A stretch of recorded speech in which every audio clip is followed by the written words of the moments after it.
Hello दोस्तों, जय हिंद। उम्मीद आप सब लोग मस्त होंगे और अपनी पढ़ाई में व्यस्त होंगे। चलिए फिर आपका मैथ का प्रैक्टिस करवा जाए, ठीक है ना।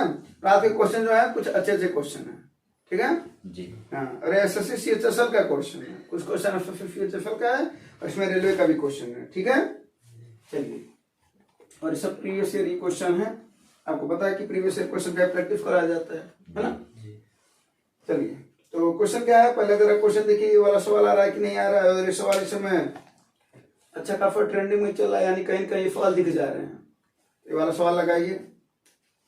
4360 रुपए को कहेगा कभी कि 3, 4, 5, 8 के अनुपात में बेच क्या कर रहा, बांट रहा है। ए बी सी डी, अनुपात क्या, 3, 4, 5 और 8, ये है ना जी।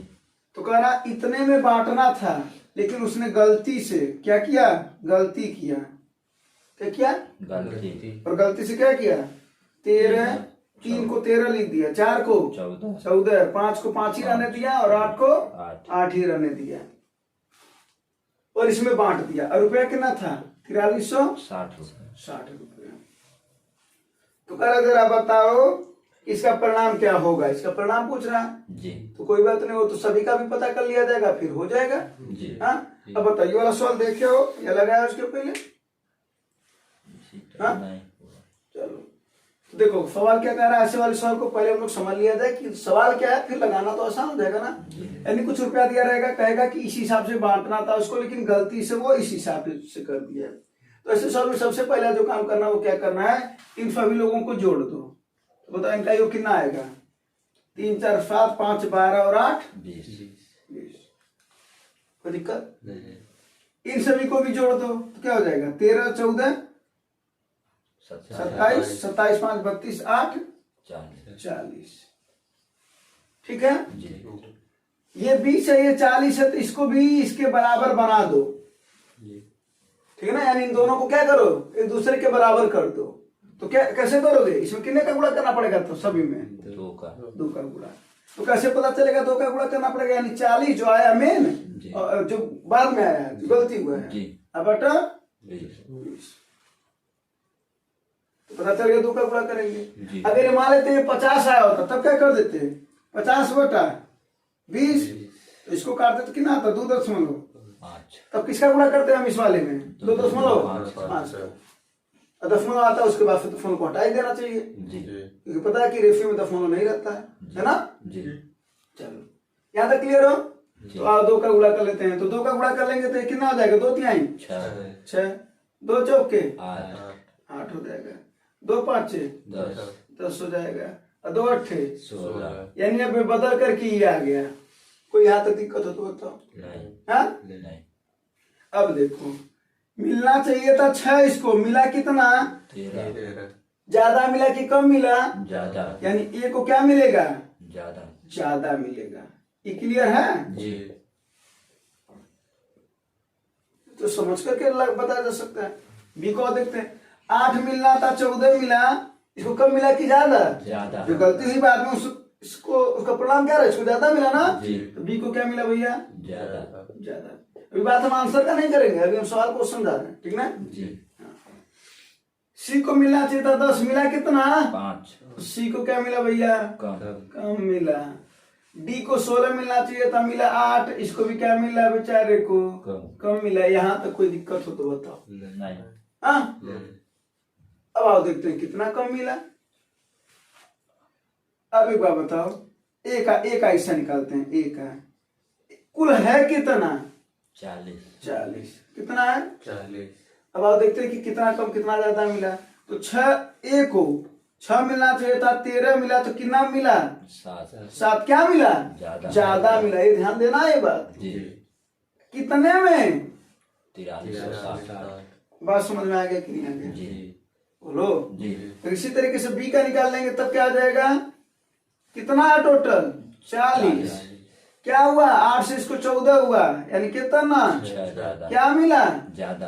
पूरे 4360 रुपये में बांटोगे, वही तो 40 के बराबर है जी। हाँ जी।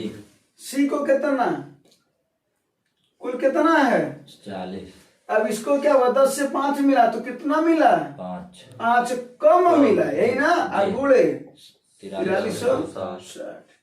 डी को देखते हैं क्या हुआ कुल कितना है 40। डी को कितना मिला कम 8 गुणे 43। पहले बताओ पूरी बात समझ में आई कि नहीं जी आई समझ में अब FFR को थोड़ा जल्दी में लगाने के लिए क्या करोगे वो हम बता रहे हैं। इसको पहले अनुपात बदल लोगे बराबर कर लोगे जी। जब बराबर कर लोगे तो कुल आया कितना कुल 40 से इसको भाग दे दो ठीक है ना 0 से 0 कटेगा 4 एक 4 0 9 है ना 9 बार में कट जाएगा हर जगह देखो वही होगा बताओ हाँ या नहीं जी हाँ जी 109 तो जब हमको ये संख्या मिल जाएगी 109 ना तो हमको बार बार पूरा लिखने की जरूरत नहीं पड़ेगी मात्र क्या करोगे 109 में किसका गुणा 7 का गुणा 109 में किसका गुणा 6 का गुणा 109 में किसका गुणा 109 में किसका गुणा अब जो आएगा वो तुम्हारा आंसर क्लियर हो जी बोलो तो कितना आएगा आंसर लगा लिया जाए ना 9 7 63 ये तो पूरा हो जाएगा 0 है अफात करना 7 9 63 जी 6 9 54 जी 6 का 9 6 5 9 45 5 का 9 5 और ये कितना हो जाएगा 9 ठे 72 और 8 का 9 8 9 72 भाई जी अब देख लो ऑप्शन में क्या हुआ है ए को 763 रुपया ज्यादा मिला है कहीं ऑप्शन में नहीं है बी को 654 रुपया ज्यादा मिला है कहीं नहीं है सी को 545 रुपया कम मिला है कहीं नहीं है डी को 872 रुपया कम मिला है कहीं जी कौन सा ऑप्शन है सी सी वाला क्लियर हो ना जी हाँ जी अब जल्दी में इसका सवाल को बता देते ये सवाल इस वजह से बता रहे क्योंकि ये सवाल आता है और हम लोग भूल जाते हैं जिनको पता है उनको तो अच्छी बात है ठीक है हम पहले भी बोले थे ना कि एक सवाल सीखो 2 सीखो 10 सीखो 20 सीखो जो भी सीखो लेकिन उसका पैटर्न ना बहुत ढंग का तुम्हें पता होना चाहिए ताकि वो सवाल तुरंत लग जाए जैसे होता ना तुम्हारा मोबाइल का पैटर्न तुम्हें पता है ना तो क्या करते हो उसको बहुत जल्दी खोल लेते हो अनलॉक कर देते हो ना तुरंत उसी तरीके से उतनी ही जल्दी इसको अनलॉक करो तब जाकर के तुम्हारा मैथ पढ़ने का रियल फायदा मिलेगा एग्जाम में और वही तुम्हें आर सिलेक्शन को नजदीक करेगा है ना भैया जी बोलो जी जी ठीक है कोई दिक्कत नहीं तो ये समझ में जी हाँ तो जल्दी में क्या बताना तो वही बोले कि अनुपात को बराबर कर लेना है और जो बराबर होगा उसी से कुल रुपए से भाग दोगे तो एक वैल्यू आ जाएगी 109 वो एक का मान होगा एक अनुपात का मान होगा फिर अब देखते जाओ किसको ज्यादा मिला है किसको कम मिला है 109 का उसमें गुणा करते जाओ ज्यादा और कम वाले में रेशियो वही आंसर हो जाएगा जल्दी में क्लियर हो जी अब तो नहीं बोलेगा सवाल नहीं अच्छी बात है दूसरा सवाल है जी लगाओ चलो दूसरा सवाल बनाओ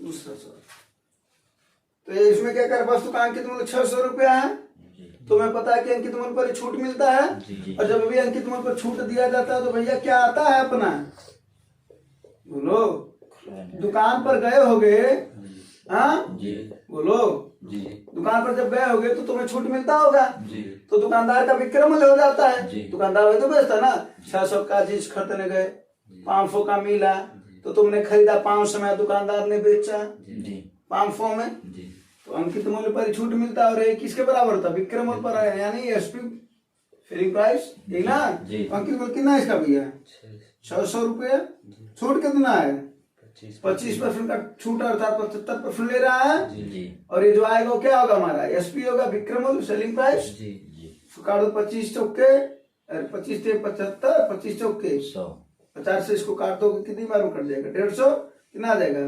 450 ये क्या है सेलिंग प्राइस हाँ यही के बाद कह रहा है कि छूट की अनुमति देने के बाद 30 रुपए की हानि हो गई। क्या हो गई भैया? 30 रुपए की हाँ हानि हो गई। अगर फिर तुम्हें पता है कि हानि बराबर क्या होता है? हानि कब हो जाता है? जब क्रय ज्यादा हो और विक्रय क्या हो? कम हो। जी भाई तुमने जितने में खरीदा उससे कम में बेचना पड़ा तो बताओ तुम्हें हानि नहीं हुआ? जी हुआ ना? तो बताओ भैया विक्रय 450 से 30 रुपए की हानि हो गई। जाहिर सी बात है तुम्हें साफ साफ दिख रहा होगा विक्रय मूल्य 480 है जी भैया 30 और इधर आएगा तो प्लस हो जाएगा तो प्लस 400 50 इसी का तो मान ही है ना जी बराबर क्रय कास्ट प्राइस कितना हो जाएगा ये 480 है ना। जी। लेकिन हमको क्या पूछ रहा? प्रतिशत ना जी। का दिक्कत है। प्रतिशत ज्ञात करने के लिए जब हानि प्रतिशत ज्ञात करते हैं तो क्या करते हैं? हानि को ऊपर लिखते हैं। फार्मूला तो ही कहता है ना। जी। कितने रुपए का हानि हो रहा है? 30 रुपए कितने में? 480 क्रय मूल्य पर ही हमेशा हानि या लाभ होता है जी और अंकित मूल्य पर छूट मिलता है हमेशा। जी कितना हो जाएगा गुड़े? 100 इसको 0 0 कट जाएगा ना 16 100/16 एक बार बताया था ना वैल्यू याद कर लो। जी 1/1 1/2 1/3 1/4 1/5 सबकी वैल्यू याद होना चाहिए। और कितने तक? 30 तक। तो उसी तरीके से 1/16 भाग में 1/16 होता है प्रतिशत में 100/16 बात एक ही होता है। तो कितना होता है? 6 से 1/4%। आप फिर 1/4 को कहते हो 0.25 ना जी क्या हो जाएगा? 6.25। अब दो में से जो आंसर दिया हो 6.25 दिया है। क्लियर? जी बोलो। जी अब इस सवाल में था कुछ क्या? कुछ नहीं था। इस सवाल को देख करके तुरंत लगाया होता है कि 600 रुपए की मूल्य 25% का छूट दिया जा रहा है यानी 450 रुपए में बेचा जा रहा है। 30 रुपए की हानि हो रही है 480 रुपए हो गया। जब 480 रुपया हो गया तो भैया क्रय मूल्य अपना 480 मिल गया। 30 का हानि हो रहा 30/480 × 100 यानी लगाने वाला लड़का डायरेक्ट ये वाली लाइन लगाएगा। ये वाला लिख करके तुरंत इसको सॉल्व करके 100/16 आंसर मारेगा 6.25। तो उसी तरीके से तो तुम्हें भी बनना ना। जी हाँ जी हाँ तो ऐसे ही बनना पड़ेगा ताकि देख करके लगाया जाए। ठीक है ना? जी ऐसी वैसे कॉन्सेप्ट को भी बताते चलते हैं ताकि चैप्टर भी समाप्त हो इसी सवाल के माध्यम से और ये वाला फल तो आया ही है। ठीक ना? जी प्रैक्टिस करने का मजा कब है? प्रैक्टिस करने का मजा तब है जब एक ही सवाल से कई सवाल सीखा जाए। है ना? जी हाँ जी हाँ। चलो अगला सवाल लगाओ।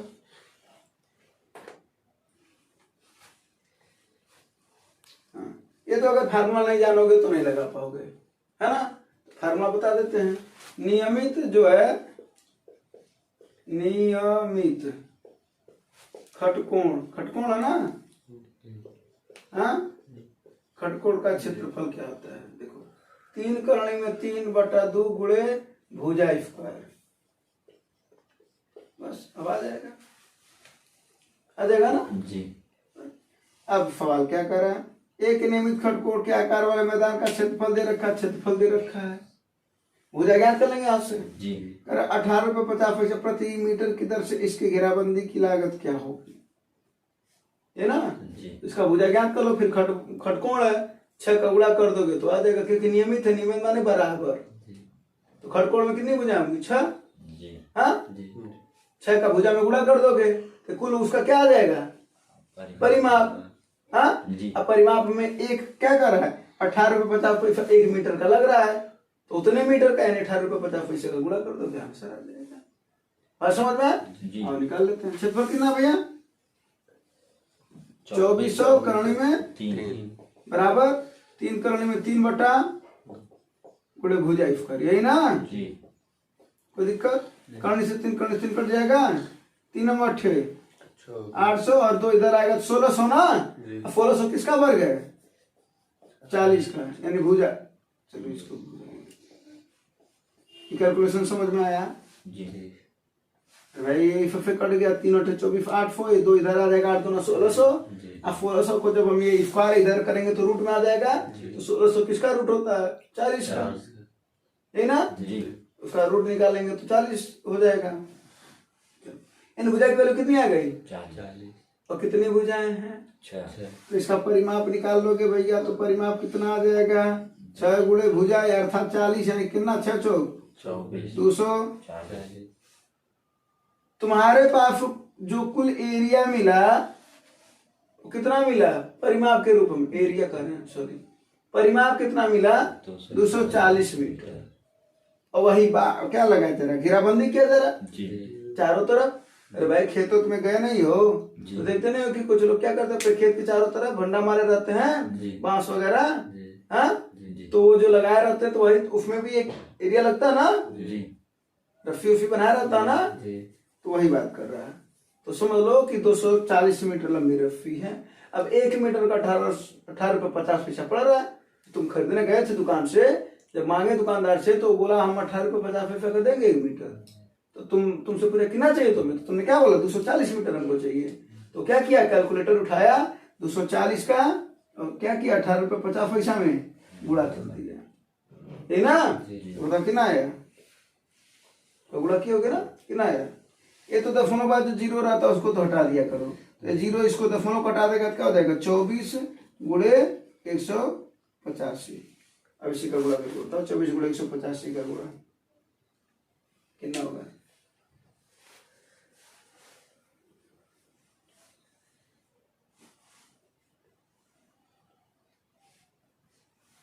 कितना है 4440। अच्छा ठीक, तीसरा नहीं ना जी 4440 रुपये, कोई दिक्कत नहीं। हाँ नहीं बस ठीक है, जी उठा ना। जी अगला फल बताओ, फार्मूला नोट कर लेना, ठीक है जी हाँ।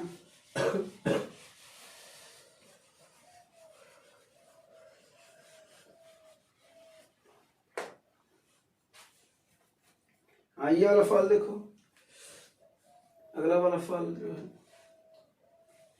क्या लिख रखा है 2 cos स्क्वायर थीटा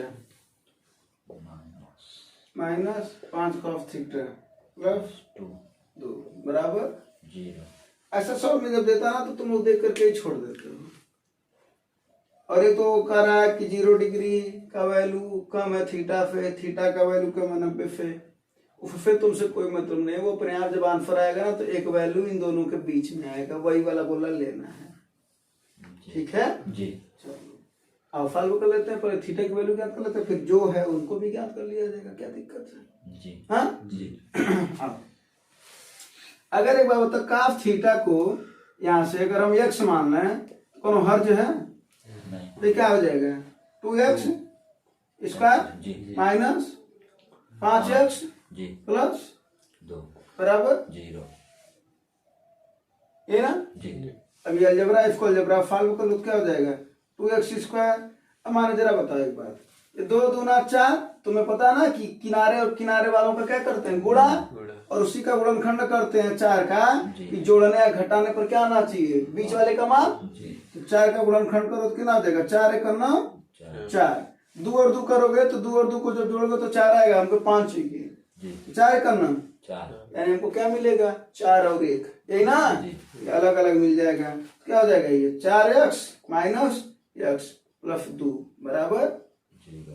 कोई दिक्कत तो बता, क्या कॉमन इन दोनों में से 2x क्या बचेगा x माइनस 2 यहाँ से क्या कॉमन है माइनस 1, क्योंकि हमको यहाँ पर माइनस चाहिए इसी के बराबर, ठीक ना। तो क्या हो जाएगा x माइनस 2 बराबर 0। अब इन दोनों में से क्या कॉमन है x माइनस 2 क्या बचेगा 2x माइनस भाई, यही ना बचा इधर से, जब ये कॉमन हो गया तो माइनस 1 बराबर 0।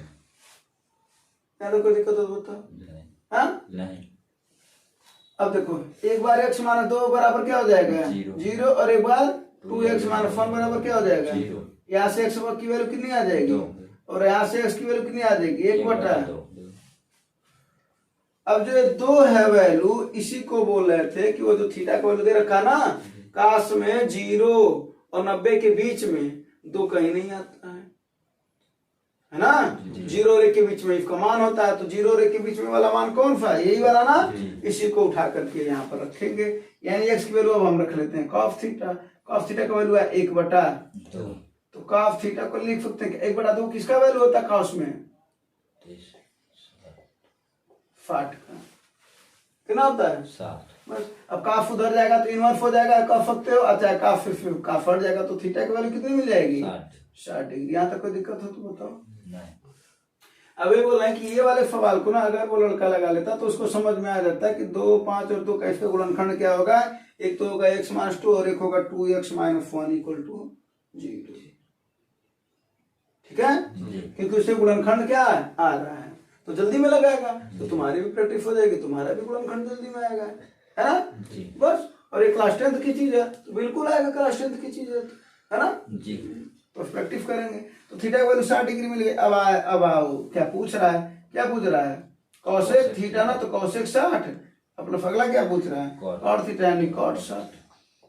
हाँ जी। अब कॉसेक 60 का वैल्यू बताओ। अब कॉसेक 60 का वैल्यू क्या होता है, साइन 60 का उल्टा।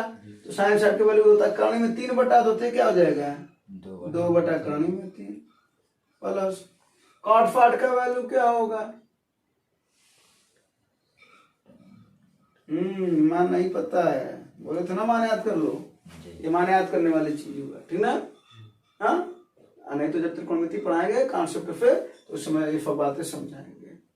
अभी सब कुछ पूरा, अब इसके लिए पूरा त्रिकोणमिति को भी बताना पॉसिबल तो है नहीं ना, ये मान है, ठीक ना। ये बातें नहीं समझ में आएगा, जिनको आ रहा है उनको समझ में आएगा, जिनको नहीं आ रहा उनको लगेगा कहाँ पे आया, ये मान है, डायरेक्ट इसका मान होता है, ठीक है। क्या कॉमन है यहाँ पर, एलसीएम क्या हो जाएगा, करनी में 3, ऊपर क्या बचेगा, ऊपर का ऊपर लिख देंगे तो 2 और 1 3, यानी कितना हो जाएगा 3। बोलो जी। अब इससे कट जाएगा, ये 2 बार है ना, तो करनी में 3 गुणे करनी में 3 बटा, इससे कट जाएगा, क्या आएगा करनी में 3। आंसर क्या है, करनी में 3। सब फिलाफ्ट वाला देखो जी, है ना जी।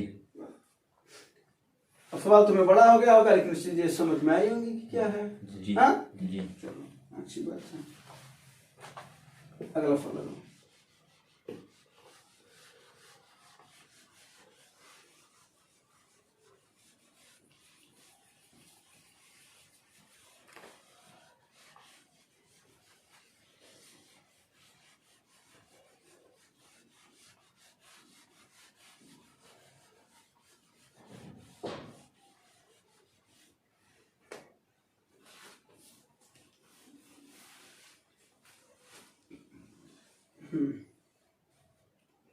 12% प्रतिवर्ष की दर से 1 से 1/4 वर्ष के लिए 12,000 रुपए की राशि पर चक्रवृद्धि ब्याज और साधारण ब्याज बीच का अंतर क्या होगा जब ब्याज 5 मासिक श्रेणित होता है। ऐसे सवाल को तुम लोग देख करके क्या कर देते हो, छोड़ देते हो, ठीक है। ऐसे सवाल को बाद के बाद से छोड़ना नहीं है। जब भी कहे ब्याज इतना मासिक श्रेणित होता है या उतना होता है, तो सबसे पहले हम यहाँ पर 2 बातें ज्ञात करेंगे, एक तो समय, दूसरा दर। क्या ज्ञात करेंगे भैया, रेट और टाइम ज्ञात करेंगे। क्लियर हो, अब ज्ञात करते हैं रेट। रेट कितना है, 12% वार्षिक है, बोलो हाँ या नहीं जी। लेकिन हमको वार्षिक नहीं चाहिए, अंत में क्या करा 5 मासिक ना, यानी 5 महीने का चाहिए। तो जरा बताओ भैया, 12 महीने का 12%, तो 1 महीने का 1%, तो 5 महीने का 5%, यानी रेट एक्चुअल में हमको जो दिख रहा था वो है नहीं, ठीक है, वो है क्या 5%। ये बातें समझ में आई कि नहीं, ऐसे कभी भी समझ, फिर से समझा रहा है बात को, छोड़ना नहीं है। ये सवाल बहुत बड़े लेवल के नहीं होते हैं, बस कुछ समझदारी होनी चाहिए, ठीक ना। वही समझदारी बता रहे हैं कि कहाँ होनी चाहिए। सबसे पहले क्या बोला, 12% की क्या है, वार्षिक है, तो 1 महीने का 1%, तो 5 महीने का भैया 5%। ना तो कोई दिक्कत हो तो बताओ। हाँ, अब कितना आया, अब हमको चाहिए समय, यानी एन की वैल्यू। हाँ, यानी तो होता है ना चक्रवृद्धि ब्याज में, यानी को समय माना जाता है, टी भी कर सकते हो, कभी एन लिखाता है, कभी कभी टी लिखाता है, ठीक ना। एन कितना, 1 से 1/4 वर्ष, 1 से 1/4 वर्ष। और जरा बताओ, 1 से 1/4 वर्ष में कुल कितने महीने होते हैं, 1/4 वर्ष को कितने कहोगे, 1/4 माने चौथाई वर्ष, तो चौथाई वर्ष, वर्ष का चौथाई करोगे, वर्ष में 12 महीने, चौथाई करोगे तो 3 महीना ना आएगा, तो 3 महीना ई, 1 वर्ष ई, मिलकर के कितना ना 15 महीना, कितना होगा 15। नहीं समझ में आया का, लेकिन हमको 15 महीना तो मिला, लेकिन ब्याज कैसा फैमित हो रहा है 5 महीने के हिसाब से ना। जी। तो जब इसको बट्टे 5 करोगे तो आएगा एन की वैल्यू कितना 3, यानी जितना वार्षिक जितना कहेगा लास्ट में उसी से इसको क्या कर देंगे भाग दे देंगे तो आंसर आ जाएगा। क्लियर? 3 यानी आर की वैल्यू हमको रियल में मिला 5 और एन की वैल्यू कितना मिला 3। देखने से कुछ और लग रहा था लेकिन यहाँ तक आ गया। यहाँ तो कोई दिक्कत हो तो बताओ।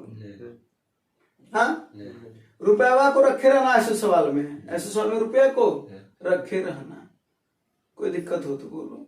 हाँ, अब हमको मात्र 2 चीजें चाहिए, एक साधारण ब्याज, हाँ, और एक चक्रवृद्धि ब्याज। कि अपने को कितना परसेंट मिल रहा है साधारण ब्याज। भाई किसी को पैसा दोगे तो कुछ तुम्हें दर मिलेगा ना। साधारण ब्याज आओ देखते हैं कितना परसेंट मिल रहा है, 5% मिल रहा है। अब इन सब चीजों को भूल जाओ, बाकी चीजों को भूल जाओ। अब मात्र ये 2 बातें याद रखो, ये वाला, ठीक है ना। ये 2 बातें याद रखो। 5% वो है 3 बार मिलेगा, उसको 3 बार कहोगे। तो अगर साधारण में तुम्हें पता हर साल क्या होता है भैया, तो अगर 1 साल का 5% तो 2 साल का 10, 3 साल का बड़ा फन चीज है। यानी 5 धन 5 धन 5 इक्वल टू 15%। एक तो मिल गया, एक तो कह दो ये तो इतना ज्यादा समय लग रहा। नहीं भैया, अगर वही तो बोला कॉन्सेप्ट तुम्हारा तैयार, तो सीधे आर की वैल्यू यहाँ से मिलेगी 5% और एन की वैल्यू तुरंत देखोगे तो कहोगे 15 महीना है, 15 महीना का मतलब एन का वैल्यू 3 है। हाँ, तुरंत तो तुम्हें साधारण ब्याज पता 15%, तो इसको लिखने की जरूरत नहीं, दिमाग में रखने की जरूरत है। मात्र चक्रवृद्धि ब्याज तुम्हें निकालना पड़ेगा, ठीक है जी। हाँ, और चक्रवृद्धि ब्याज निकाल लिया जाए। चक्रवृद्धि ब्याज निकालने का एक तो एक फार्मूला भी होता है 3 बार का चक्रवृद्धि ब्याज निकालने का। हाँ, और एक और होता है भैया कि अगर नहीं भी हमको फार्मूला पता है तो हम क्या करें, मूल मान लो 100, मूल कितना है 100। कितना का वृद्धि हुआ, 5% का वृद्धि हुआ, तो माने कितना मिलेगा हमको इस बार बटा 100। एक बार और होएगा तो कितना मिलेगा 105 बटा 100। एक बार और होगा तो कितना मिलेगा, क्योंकि तुम्हें पता है कि चक्रवृद्धि ब्याज में ब्याज पर भी ब्याज मिलता है। तुम किसी को ब्याज दिए और बाद मान लो 1 महीने में तुम नहीं गए लेने, तो उस पर भी ब्याज में लग जाता है। जो तुम्हारा पैसा कहोगे ना कि भाई हमारा और पैसा हम छोड़ कर गए थे पिछले महीना वाला, ब्याज नहीं लिए थे, उसका भी अब दो, क्योंकि साधारण ब्याज में ऐसा नहीं होता है। तो आ ही गया। अब इसी को सॉल्व कर लेने वाली बात है, यही ना। लेकिन आ जाएगा ये 5 से काटो 21 बार, ये 20, 21 20, 5 से काटोगे तो ये आएगा ना। बोलो, हाँ, कोई दिक्कत हो तो बताओ। हाँ, ऊपर अगर देखा जाए तो 100 गुणे 21 का वर्ग कितना होता है 9200 61 और 20 का वर्ग, अरे सॉरी वर्ग करे घन 3 बार है ना। हाँ, 21 का वर्ग तो 441 होता है घन, ठीक है। 21 का घन कितना होता है 9261 और 20 का 8000। अब देखो 8000 से राशि अपने को कितनी हो गई है 9261, तो पता चल जाएगा अभी परसेंटेज। हाँ, नहीं तो इसी को सॉल्व कर लो, जो आएगा जब इसको काटोगे ना तो जो आएगा वो तुम्हारा आंसर होगा। तो आओ काट लिया जाए, या तो इसी को काट लो। एक तरीका तो ये है, और एक और तरीका है कि 8000 से तुम्हारा 9261 हो गया है। कितने का ब्याज मिला तुम्हें 1261 कितने में 8000 गुणे 100, तो तुम्हें पता चलेगा मात्र ब्याज कंपाउंड इंटरेस्ट। और यहां से पता चलेगा तुम्हें मिश्र धन, क्या पता चलेगा तो बाद में मिश्र धन में से जब 100 को घटाओगे तो तुम्हें ब्याज मिल जाएगा। बात वही है। तो 00 ये काट के देखो लोगे ना तो आएगा वही। अब इसको 8 से काट दो मात्र, है ना, बाद में दफन लगा देना, कितना हो जाएगा भैया 8 एक नाम 8 कितना बचा भैया 12 हो जाएगा ना। तो 8 एक नाम 8, फिर कितना बचा 4, फिर कितना हो जाएगा ये 46, 8 बच्चे 40, कितना बचा भैया 8 6 बचेगा। हाँ 6, 1 फुट हो गया 8 सत्ते 56, दफनो अभी तो नहीं उतरा ना। हाँ 8 सत्ते 56, अब दफन उतारेंगे, कितना बचा यहाँ पर 5, ये ना। तो 8 8 छक्के 48, अब कितना बचा 2, फिर 8 दूना 16 16 है। अब क्या बचा 4, 8 25 40 क्या गया। जी ध्यान देना अब बटे 10 भी तो है जी तो कितना हो जाएगा ये 115 115। अब ये दफा इधर का फक आएगा ना तो जी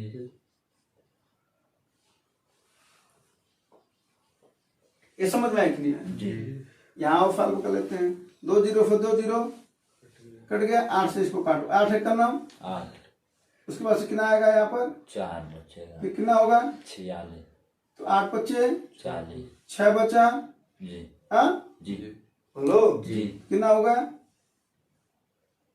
क्या हो गया था अच्छा हाँ ये 1 फट हो गया ना जी तो 8 8 छक्के 48 48 कुछ गलत तो नहीं कर रहे हैं ना नहीं 8 छक्के 48 कहाँ है कहाँ 8 का 9 8 कितना हुआ 4 6 8 25 40 6 बचा 1 फट हो गया ना 8 फट 56 ना भैया जी तब फिर कितना बचा 5 ना जी फिर 8 छक्के 48 2 बचा 8 दूना 16 8 25 40 और ये बटे 10 है ना जी जी भाई एक जीरो तो बचा हुआ ना जी। दफन इधर खफ क्या आ जाएगा कितना आ जाएगा 15.56 और यहाँ पर क्या है 115.5625 तो बोले ना ये ब्याज है और ये तुम्हारा क्या है मिश्र धन है कुल है। अब मिश्र धन में से मूलधन कितना माने थे तुम 100 कितना माने थे 100 तो जब इसको 100 में से घटाओगे तो तुम्हारा यही आएगा बोलो हाँ या नहीं क्या तक समझ में आया बात है बोलो जी अब इसका क्या याद करना अपने को अंतर तो जरा बताओ 15% साधारण ब्याज है और 15.5625% का अंतर कितना होगा 15 से 15 हट जाएगा मात्र बचेगा 0.5625 है ना जी। और पैसा कितना है 12,000 डायरेक्ट वही याद कर यानी 12,000 गुणे 0.5625 बटा 100 है ना जी नहीं समझ में हाँ तो 0 से 0 कट गया ये क्या कर लोगे गुणा करके बताओ हमको जब 0.1 के हटा देगा तो क्या हो जाएगा 12 गुणे 7.625 बस 12 का गुणा कर दो 12 25 8 के 0 6 आया 12 दूना 24 36 के 0 3 आया 12 छक्के 72 3 75 को 5 आया 7 75 को 5 7 आया ना फिर 12 फत्ते हाँ कहते ना गुणा उड़ा कर लिया करो हाँ तो वो करते नहीं हो 84 7 के ना हो जाएगा 12 फत्ते 84 7 91 यही ना जी कितने अंक पर दशमलव लगाना भैया 3 अंक अच्छा यहाँ 3 अंक ना कितना आ जाएगा 91.50 यानी 91 रुपया 50 पैसे ठीक ना जी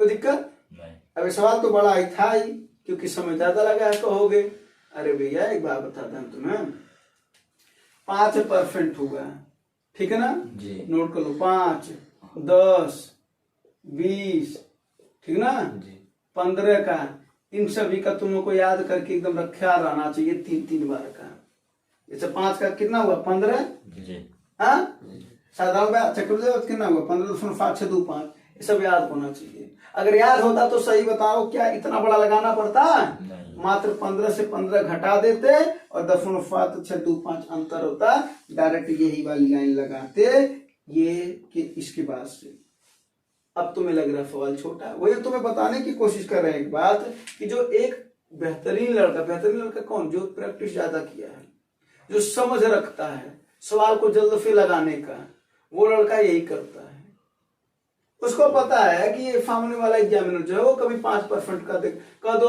3% का भाई जब वो जबरदस्ती कराना चाहते तो तुम्हें करना पड़ेगा सब नहीं याद कर सकते हो लेकिन तुम ज्यादा सवाल में देखना ज्यादातर 5% पर फॉल आते हैं 10 पर आएगा तो ये सब याद होना चाहिए ठीक है जैसे बताओ 5% का अंतर अभी ये याद कर लो कितना होता है 0.5625 का फादरवाद और चक्रवृद्धि ब्याज का 3 बार के लिए यही ना 10% का कितना होता है 3.31 होता है ना 20% का कितना होता है 12.6 तो ये सब याद कर लेना क्यों क्योंकि 20 का 3 बार के लिए फाट होता है 3 बार के लिए और चक्रवृद्धि ब्याज कितना होता है 72.6 तो 12.6 अंतर नहीं आया। जी। तो ये सब तुम्हें क्या होना चाहिए, याद होना चाहिए। अब याद रहेगा तो क्या करोगे, डायरेक्ट आंसर मारोगे जी। भाई, डायरेक्ट अंतर लगाओगे ना तब ये, जी।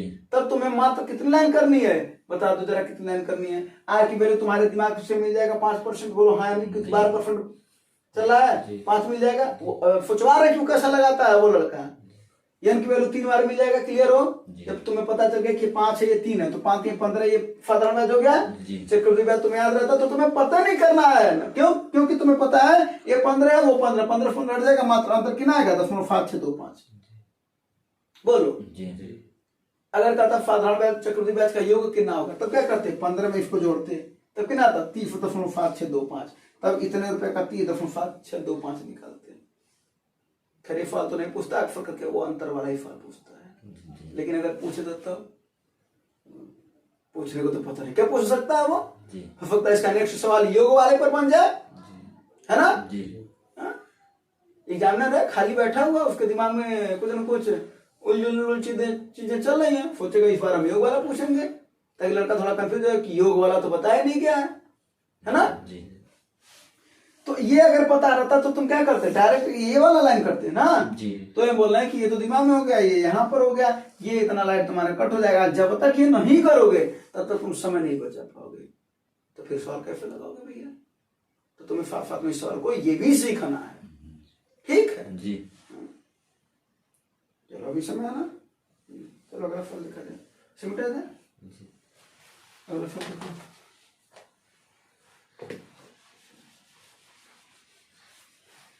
तो सवाल को लगाते वक्त ये भी समझाने की कोशिश करेंगे कि जल्द से जल्द कैसे लगाया जाए, ठीक है। तो 5 का 10 का 20 का 15 का ऐसा क्या कर लो, लिख करके याद कर डालो, ठीक ना जी। हाँ, दीवार पर चिपका लो, याद रहेगा। अगर सामने आ गया तो फिर इनकी कहानी खत्म, देख करके आंसर लगा दोगे, मात्र कैलकुलेशन वाला सवाल हो जाएगा ये तुम्हारे लिए। अगला फल देखो, कारण 9 अंकों की एक संख्या है, जरा संख्या हमको लिखवा दो तो पहले। 43 1145 y 2 संख्या हो गया जी। करा 88 से विभाज्य, किससे भैया 88 से विभाज्य। तो y के सबसे छोटे मान के लिए कुछ का मान बताना, 3x - 2y का मान बताना। देखो किससे कट रहा है, 88 से कटने का मतलब 8 से और 11 से कटना चाहिए जी। हाँ जी। और विभाज्यता का नियम 8 का क्या कहता है, ये सब विभाज्यता का नियम पढ़ा चुके हैं। 8 का नियम क्या कहता है, अंतिम 3 अंक देखना है जी जी। 4 का नियम क्या कहता है, अंतिम 2 अंक देखना है जी। 9 का नियम क्या कहता है, सभी अंकों को जोड़ दो जी।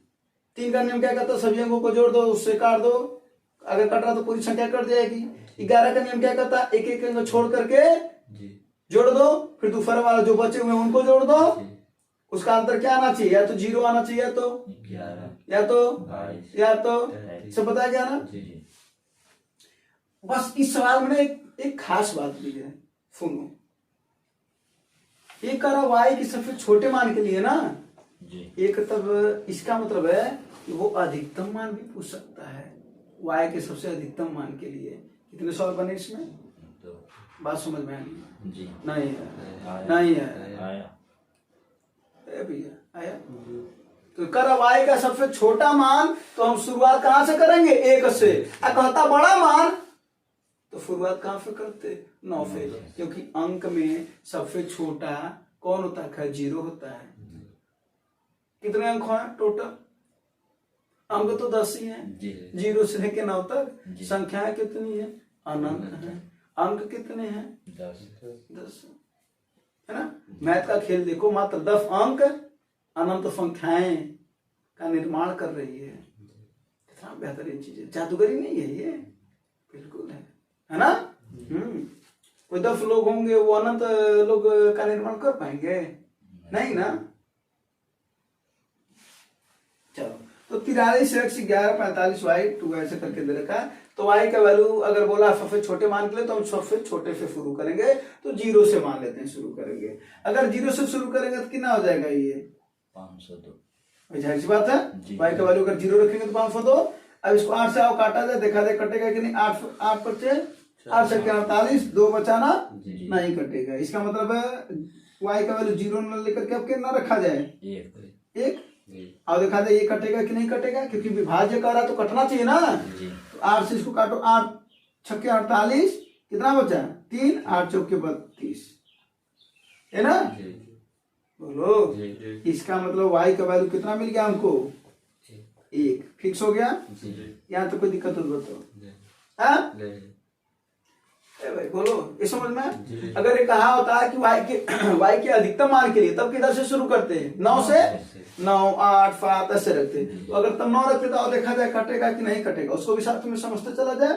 क्या हो जाएगा y सॉरी 5 9 और 2 8 से काटो, 8 फते 56, कितना बचा 3 8 से 32 कट जाता ना। तब y की वैल्यू उस समय क्या होती, तब 9 होती। तो जैसे अभी समझाएंगे उसके अगले वाले पर फल तुम लगा लेना, ठीक ना। अगर न्याय यहीं पर कहता है y के सबसे छोटे मान के लिए ना कह करके y के अधिकतम मान के लिए कहता है तो सवाल चेंज हो जाएगा। उसका आंसर तुम बताना कमेंट में, और इसका हम बता रहे हैं। अब देखो हमको y की वैल्यू मिल गई, यानी रियल में अब ये y ना रख करके यहाँ पर क्या मिल गया है ये। अब क्या बताते भैया, मार कर हम क्या बताए थे हम कि 11, अगर 11 से कटेगा तो एक एक अंक छोड़ के जोड़ो, एक एक अंक छोड़ो, छोड़ दिया और हफ्ते। हाँ फिर अगला इसको ये ना बच रहा है, फिर इधर बच रहा है, फिर ये बच रहा है। अब जोड़ा जाए क्या हो जाएगा, 4 धन x धन 1 धन 5 धन 2। इसको एक साथ जोड़ेंगे और अगले को क्या बचा, 3 प्लस प्लस प्लस प्लस, कुछ नहीं है ना। इसी का अंतर या तो 0 आना चाहिए या तो 11 आना चाहिए। हाँ तो अंतर पहले 0 पर रख करके देखते हैं, 0 पर नहीं आएगा तो 11 पर रखेंगे। चलो अब देखते हैं, 4 1 5 5 10 2 यानी 12 धन x माइनस 4 1 5 1 6 3 बराबर 0। हाँ अब जरा देखो, अगर हम यहां से निकालना तो 12 में से 9 जाए 3 तो x को जब हम बदल लेंगे तो x की वैल्यू कितनी आएगी, -3, जो कि पॉसिबल नहीं है। यहाँ पर क्या -3 रखाएगा, हाँ इसका मतलब है कि 0 ना होकर के कितना होगा तब 11। ये बात समझ में आई कि नहीं आई, नहीं आया भाई। बोले तो ना अंतर या तो 0 आना चाहिए तो 11 या तो 22 या तो 33 या तो हाँ। तब हम बराबर क्या करेंगे भाई साहब, यहाँ पर 11 है ना। अब -9 को उधर भेजेंगे तो कितना हो जाएगा 20 प्लस में आएगा, और ये 12 उधर जाएगा तो इसकी वैल्यू कितनी आएगी 8। और एक बात और बता देते हैं, एक का अंक में आना चाहिए, ये नहीं कि इसकी वैल्यू 12 है। 12 कैसे लिखोगे, यहाँ पर 12 अंक है क्या, 12 अंक है, 12 संख्या है, 9 क्या है अंक, दोनों है, संख्या भी है और अंक भी है। 14 क्या है, संख्या है मात्र, ठीक ना। 2 अंकों से बनी है, 1 और 4, ठीक ना। तो ये एक x की वैल्यू 8 आ गया, तो बात करता हूँ। अब इसी तरीके से इसका नहीं निकालोगे, वो जो अधिकतम वाला बोले हैं निकालोगे ना, चलो उसको लगा लेना। तो इसकी वैल्यू 8 आ गई, अब यहाँ पर रख दो 8, यानी इसकी वैल्यू मिल गई 8 और इसकी वैल्यू क्या मिला था 1। क्लियर हो, क्या पूछ रहे हैं, 3x - 2y का मान बताओ, बिल्कुल बता देंगे। 3x 3 गुणे x का वैल्यू 8 ना, 8 - 2y गुणे 8 3 24, 24 में से 2 ही जाए 22, कोनो दिक्कत हो तो बताओ। हाँ ये हो गया ना जी, हाँ जी।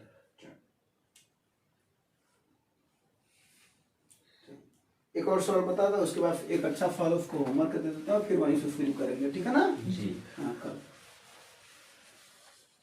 एक और सवाल बता देते हैं। देखो ये आय व्यय वाला सवाल है, अच्छा सवाल है। आय व्यय वाले सवाल में अक्सर करके वो 2 बातें करता है, और ये सवाल ना देता है, बार बार देता है, और ऐसे ही सवाल देता है, ठीक ना। इसमें कुछ छेड़खानी नहीं करता, वो ऐसे ही सवाल देता है। बाकी तो सवाल कई हैं इस चैप्टर में, लेकिन इस वाले सवाल में ऐसे ही देता है। देखो पहली बात करेगा, आय व्यय खर्च रहेगा ना, डायरेक्ट बनाओ, आय व्यय और बचत तुरंत बना लो, जो आए बचत वाला फल दे तुरंत इस तरीके से, इतना बढ़ाया, इतना करा, ये करो, ठीक ना। एक दिया रहेगा पुराना, पुराना माने वर्तमान की बात करेगा, और एक भविष्य की बात करेगा, ठीक ना। और देखिए वर्तमान की बात क्या कर रहा है, पुराने बात क्या कर रहा है। एक पुरुष अपनी आय का 72% खर्च करता है। आय कितना होता है किसी का, कितना खर्च कर रहा है, कितना बचा रहा है, 28। कोई दिक्कत है तो बताओ। नहीं। पहला लाइन क्लियर, क्लियर। पुराना, अब एक नया बात करेगा, भविष्य की बात करेगा। हाँ, भविष्य की बात क्या कर रहा है, यदि उसकी आय 28% बढ़ जाती है, यानी 100 था, कितना हो गया, 128 हो गया। फिर कह रहा है और उसका व्यय 25% बढ़ जाता है, व्यय है ना, तो 72 का 25% बढ़ जाने का मतलब 125 हो गया ना भैया। हाँ बोलो, तो 25 25 125 25 के 4 से इसको लपेट दो, 4 का नाम 3 आया, 32 4 अठे 18 25 90, यानी ये कितना हो गया 90। अब जरा बताओ आय कितना हो गया, व्यय कितना हो गया, तो बचत कितना होगा। अब तुम 128 रुपए कमा रहे थे, 90 रुपए खर्च कर दिया, तो कितना बचेगा 38 रुपए, कितना। अब सवाल देखो क्या पूछ रहा है, अरे उसके बचत में कितने % की वृद्धि या कमी थी, बताओ जराफा, बचत में क्या हुआ है, वृद्धि। तो कमी वाले ऑप्शन तो ऐसे दो खत्म हो गए, बात खत्म उनका। बोलो जी, कितने का वृद्धि हुआ, 10 का। किससे, 28। भाई उसी से ना वृद्धि हुआ है, मूल वही तो है, गुणे आंसर, ठीक ना। काट दो इसको, किसे काटोगे, 4 सत्ते 28, ये ना, और 4 25 सही है, कितना हो जाएगा 250 बटे 7 से काट दो, कितना हो जाएगा 5 3 वाला होगा, 3 वाला दोनों है क्या वृद्धि में। चलो एक बार और कर लेते हैं, 5 3 21 कितना बचा है 40, फिर 7 बचे, अब 5 वाला एक ही है ना, 5.5। तुम लोग यही काम करते हो क्या, लगते हो पूरा का पूरा काटने 10 तक। जब तुम्हें बताया कि पहली बात कमी वाला होगा नहीं, बचा वृद्धि वाला ही होगा। अब वृद्धि वाला में एक 35.5 दे रखा है और एक क्या 38.4, तो जब 5 ही बार में आ रहा है तो फिर काहे का अगली बार काटने का है, भाई समय तो बचाना है ना। लेकिन यहाँ पर प्रैक्टिस करते समय काटना है, लेकिन वहां ध्यान देना है कि हमको जल्दी में मारना है, ठीक ना। तो दोनों काम सिखाना ना हमारा। अब एक जो सवाल है ये वाला काम सबका सवाल है, देखने से तुम्हें लगेगा कि सवाल छोड़ दिया जाए या कठिन भी है, लेकिन है नहीं। अब बाकी तुम्हारी इच्छा है। चलो तो कुछ सवाल हो रहा है, बाकी सवाल बाद में बता देते हैं। कोई दिक्कत, परेशानी, समस्या? हाँ, उम्मीद है चीजें समझ में होगा और आप लोगों को भी उसका आंसर जरूर बताइए। धन्यवाद, जय हिंद।